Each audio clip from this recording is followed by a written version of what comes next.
আমাদের না সবসময় মনে হয় যে যত খারাপ আমাদের সঙ্গেই হচ্ছে, আপনার কর্মের যে ফল সেটাই আপনি পাচ্ছেন। না ওর কথায় আমার কি খারাপ লাগবে, ও আর কে, আমি ওসব পাত্তা দিই না।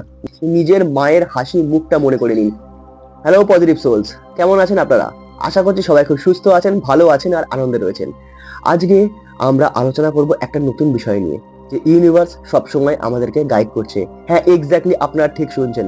আপনারা যে সুস্থ আছেন, ভালো আছেন, আনন্দে রয়েছেন, এর পিছনেও ইউনিভার্সের বা ঈশ্বরের হাত অবশ্যই আছে। আসলে ইউনিভার্স বা ঈশ্বর আমাদের না কোনো কোনো সময় এক এক রকম ভাবে শেখায়। যেমন ধরুন, কখনো আমাদের সুখ আর মজা আনন্দ দিয়ে শেখায়, আর কখনো আবার শেখায় দুঃখ, কষ্ট বা খারাপ কিছু অভিজ্ঞতার মধ্যে দিয়ে। তবে কি, এই দুটো সময় না আমাদের ব্রেন পুরো শাটডাউন থাকে। খুশির সময় আমরা এত আনন্দে থাকি, এত ইলেটেড থাকি যে আমরা ভুলেই যাই আমরা এখান থেকে কি শিখতে পারি। আর যখন দুঃখে থাকি তখন তো ছেড়েই দিন, অন্য কিছু তো আর মাথাতেই ঢোকে না, তাই না? তো আমাদের এই দুটো সময় আমাদের ব্রেনকে ওপেন রাখতে হবে। আমাদের বুঝতে হবে এই পরিস্থিতির মধ্যে দিয়ে ইউনিভার্স আমাদেরকে কি শেখাতে চাইছে। কারণ কিছু না কিছু শিখ তো আর রয়েছে, এমনি এমনি তো কোনো কিছু আসে না। কিভাবে আমাদের মনে দুঃখটা আসলো, কেন আসলো, কিসের জন্য আসলো, এর মধ্যে দিয়ে আমি কি শিখতে পারলাম। আর যদি আমি খুশি হই তাহলে সে খুশির কারণটা কি, কারণটা কি, ভ্যালুটা কি, সেটা আমাদের জানতে হবে। দেখুন, আপনারা হয়তো কোনো কোনো সময় এরকম সিচুয়েশন ফেস করেছেন, বা আপনি হয়তো বিষয়টাকে রিলেট করতে পারবেন। যেমন ধরুন, আপনার কোনো একটা বন্ধুর গ্রুপ, সেখানে আপনার ছোট্ট একটা ভুলের জন্য আপনার বাকি বন্ধুরা আপনার সঙ্গে এমন ভাবে ব্যবহার করলো, এমন অ্যাটিটিউড করলো, এমন বিহেভিয়ার করলো, যে আপনি জিনিসটা বুঝতেই পারলেন না যে এতটাও কিছু হতে পারে, যে আপনার সঙ্গে আপনার কাছের বন্ধুরা এত খারাপ ব্যবহারও করতে পারে। সেটা হয়তো আপনি কখনো ভাবতেও পারেননি, কিন্তু তাও তারা করেছে। কোনো ব্যাপার না, ইউনিভার্সকে ধন্যবাদ দিন। ইউনিভার্স আপনাকে জানিয়ে দিয়েছে, ইউনিভার্স আপনাকে বুঝিয়ে দিয়েছে যে আগে গিয়ে হয়তো এর থেকে আরো খারাপ কিছু হতে পারতো, আগে গিয়ে হয়তো এরা আপনাকে আরো অনেক বেশি কষ্ট দিতে পারতো। তার আগে ইউনিভার্স ছোটর উপর দিয়ে আপনাকে জানিয়ে দিয়েছে, আপনাকে শিখিয়ে দিয়েছে। ইউনিভার্সকে ধন্যবাদ দিন। কারণ কি জানেন তো, যদি যদি আপনার সঙ্গে এই ঘটনাটা না ঘটতো, তাহলে আপনি তো আজকে এই বিষয়টাকে রিলেট করতে পারতেন না। আপনি তো একইভাবেই তাদেরকে নিজের মনের কাছেই রাখতেন, তাই না? তারপরে যখন তারা আরো কোনো বড় কিছু করতো, তখন কি আপনি বিষয়টা সামলাতে পারতেন? পারতেন না, হয়তো আরো অনেক বেশি কষ্ট হতো। সেই কারণে ইউনিভার্স আপনাকে আগে থেকে বাঁচিয়ে দিয়েছে। ইউনিভার্সকে ধন্যবাদ দিন। আরেকটা বিষয় কি, আমাদের না সবসময় মনে হয় যে যত খারাপ আমাদের সঙ্গেই হচ্ছে, আমরা খুব ভালো, আমরা কখনো কারোর কোনো ক্ষতি করিনি, আর সবাই আমাদের সঙ্গে খারাপ করছে, আমাদের সঙ্গে বাজে ব্যবহার করছে, আমাদের খারাপ করছে, আমাদের কোনো দোষ নেই, কোনো হাত নেই। এটাকে বলে ভিকটিম কার্ড মেন্টালিটি। এটাকে ছাড়তে হবে। এক্স্যাক্টলি আপনি ঠিক শুনছেন, এই ভিকটিম কার্ড মেন্টালিটিটা আমাদেরকে ছাড়তে হবে। আমি ছেড়ে দিয়েছি, আপনিও ছেড়ে দিন। কারণ দেখুন, এই পৃথিবীতে যা কিছু হচ্ছে, অর্থাৎ এই পৃথিবীতে আমাদের সঙ্গে যা কিছু হচ্ছে, তার জন্য একমাত্র আমরাই দায়ী। একমাত্র আমরা নিজেরা। আমার সঙ্গে যা কিছু হচ্ছে এবং আপনার সঙ্গে যা কিছু হচ্ছে, তার জন্য একমাত্র আপনিই দায়ী। আপনার কর্মের যে ফল সেটাই আপনি পাচ্ছেন। আপনি আগে যেটা করেছেন সেটার ফল আপনি আজকে পাচ্ছেন। আপনি আজকে যেটা করবেন সেটার ফল আপনি কালকে পাবেন। আমাদের জীবন, আমাদের লাইফ আমাদের হাতের মুঠোয় আছে, অন্য কারুর নয়। তাই আমরা যা করছি আমরা ঠিক সেটাই ফেরত পাচ্ছি। তো ভিকটিম কার্ড মেন্টালিটি, এটাকে ছাড়তে হবে। কারণ কি জানেন তো, যখনই আমরা ভাবি যে আমরা ভিকটিম, আমাদের সঙ্গে খারাপ হচ্ছে, তখনই না সঙ্গে সঙ্গে নিজেদের জন্য এটাই ফিল হয় যে আমরা ওর্থলেস, আমাদের কোনো ভ্যালু নেই। তাই যে কেউ এসে খারাপ ভাবে আমাদের সঙ্গে ব্যবহার করে চলে যাচ্ছে। এই মেন্টালিটি, এই কারণে আমাদের চেঞ্জ করা দরকার। আরেকটা খুব ইম্পর্টেন্ট বিষয় কি জানেন তো, আমরা না আমাদের ফিলিংকে অনার করি না, আমরা আমাদের ফিলিংকে সম্মান করি না। আমাদের ফিলিংসকে সম্মান করতে হবে। এক্স্যাক্টলি এরকম হতেই পারে কারুর কথায় আপনার ভালো লাগলো, এরকম হতেই পারে কারুর কথায় আপনার খারাপ লাগলো। সেটাকে অস্বীকার করার কি আছে? আমরা ভালোটাকে স্বীকার করি কিন্তু খারাপটাকে অস্বীকার করি না। ওর কথায় আমার কি খারাপ লাগবে, ও আর কে, আমি ওসব পাত্তা দিই না। না, আপনার খারাপ লেগেছে, সেটা স্বীকার করুন, সেটা মেনে নিন। আর নিজেকে প্রশ্ন করুন কেন খারাপ লাগলো, এর কারণটা কি। নিজের হায়ার সেলফের সঙ্গে কথা বলুন। আপনার হায়ার সেলফের কাছে যে উত্তর রয়েছে আপনার লাইফের জন্য, সেই উত্তর এই পৃথিবীতে আর কারোর কাছে নেই। আপনার হায়ার সেলফকে প্রশ্ন করুন। দরকার পড়লে রাত্রে সেই প্রশ্ন করতে করতে ঘুমান। সকালে উঠে দেখবেন আপনি দিনের বেলায় কখনো না কখনো আপনি এর উত্তর পেয়ে গেছেন, আপনি পেতে বাধ্য। আপনার হায়ার সেলফের কাছে সব উত্তর রয়েছে। তাই হায়ার সেলফকে বারবার প্রশ্ন করুন, কেন এরকম হলো, কেন আমার খারাপ লাগলো, আমি এই খারাপ ফিলিংসটাকে কি করে ভালো ফিলিংসে বদলাতে পারি।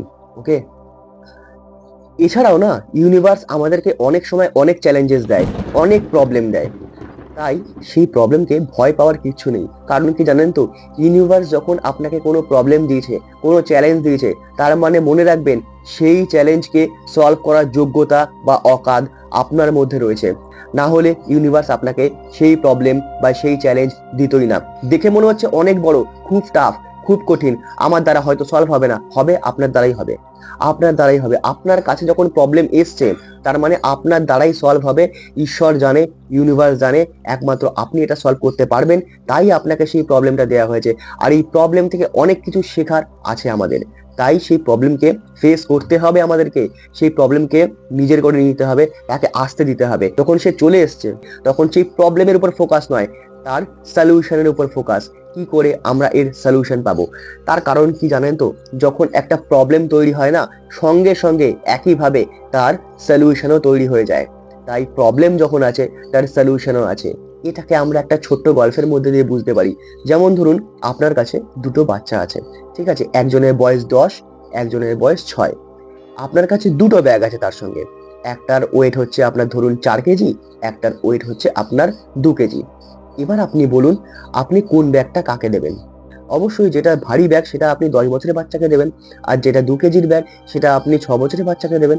কারণ আপনি জানেন যে এটা টানতে তাদের জন্য কষ্ট হলেও তাদের সেই ক্ষমতা আছে, তাদের সেই শক্তি আছে, যাতে করে তারা এটা টেনে নিয়ে যেতে পারে।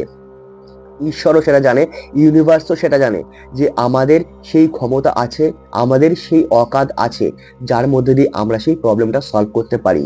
তাহলে রিল্যাক্স হয়ে যান, প্রবলেমে ফোকাস না করে সলিউশনে ফোকাস করুন। চেষ্টা করুন কিভাবে এটাকে সলভ করবো, কিভাবে প্রবলেম সলভ করবো, সেটা ভাবুন, আপনি সলভ পাবেনই পাবেন। আর আমরা সবসময় ভাবি আমরা নেগেটিভ একদম ভাববো না, শুধুমাত্র পজিটিভ ভাববো। একটা সত্যি কথা শুনুন, আমরা মানুষ, আমাদের পক্ষে সম্ভব নয় 100% টাইমে আমরা শুধুমাত্র পজিটিভ ভাববো। আমাদের এই পৃথিবীতে দু ধরনের জিনিসই আছে, যেমন নেগেটিভ আছে তেমন পজিটিভ আছে। নেগেটিভ পজিটিভ এই দুই মিলিয়েই পৃথিবী, শুধুমাত্র নেগেটিভ দিয়ে বা শুধুমাত্র পজিটিভ দিয়ে চলে না। তাহলে আমরা যেমন পজিটিভকে আমরা যেমন নিজের কাছে আসতে দিচ্ছি, তেমন নেগেটিভকে অস্বীকার করতে পারি না। নেগেটিভ আসবে, আমার কাছেও আসে, আমার মাইন্ডেও আসে, আপনার মাইন্ডেও আসবে, কিন্তু সেটাকে ডিল কিভাবে করবেন আপনি সেটা জানুন, সেটা বুঝুন। দেখুন, ধরুন কোনো একটা পার্সন আপনার বাড়িতে আসছে, দরজায় এসে নক করছে বারবার প্রতিদিন, ঠিক আছে, সে আপনাকে দেখতে পাচ্ছে জানলা দিয়ে, আপনি ভেতরে আছেন, আপনি তাকে দেখতে পাচ্ছেন, সে এসছে, সে নক করছে, আপনি দরজা খুলছেন না। 1 দিন, 2 দিন, 5 দিন, 10 দিন, 15 দিন, 16 দিনের দিন না সে আর আসবে না, কারণ তারও একটা সম্মান আছে। ঠিক আছে, ঠিক সেরকমই আপনি করবেন নেগেটিভিটির সাথে। নেগেটিভ চিন্তা আপনার মধ্যে আসবে, নেগেটিভিটি আসবে, আপনার কাজ হচ্ছে আপনি সেই নেগেটিভিটিকে এনার্জি দেবেন না। কারণ যে জিনিসটায় আমরা এনার্জি দিই সেই জিনিসটাই এক্সপ্যান্ড করে। এটাই হচ্ছে প্রকৃতির নিয়ম, এটাই ইউনিভার্সের নিয়ম। তাহলে আমাদের কি নেগেটিভ যখন আসবে, তখন খুব নেগেটিভ চিন্তা আসছে, কোনো ব্যাপার না, আপনি যে ঈশ্বরে বিশ্বাসী আপনি তার কথা মনে করুন। অথবা আপনি এরকম মনে করুন আপনি বন্ধুদের মাঝখানে রয়েছেন, চোখ বন্ধ করে একটু দেখুন, আপনি বন্ধুদের মাঝখানে রয়েছেন, আপনি আনন্দ করছেন, হাসি ঠাট্টা হচ্ছে, মজা হচ্ছে। অথবা সেটাও যদি না মনে করতে পারেন, নিজের মায়ের হাসি মুখটা মনে করে নিন, দ্যাটস ইট। আপনি দেখবেন নেগেটিভিটি পালানোর জায়গা পাবে না। অথবা আপনি নিজের ব্রিদিংকেও ফলো করতে পারেন, জাস্ট আপনি নিঃশ্বাস নিচ্ছেন, আপনি সেটা জাস্ট ফলো করছেন, এইভাবেও নেগেটিভিটি কাটানো যায়।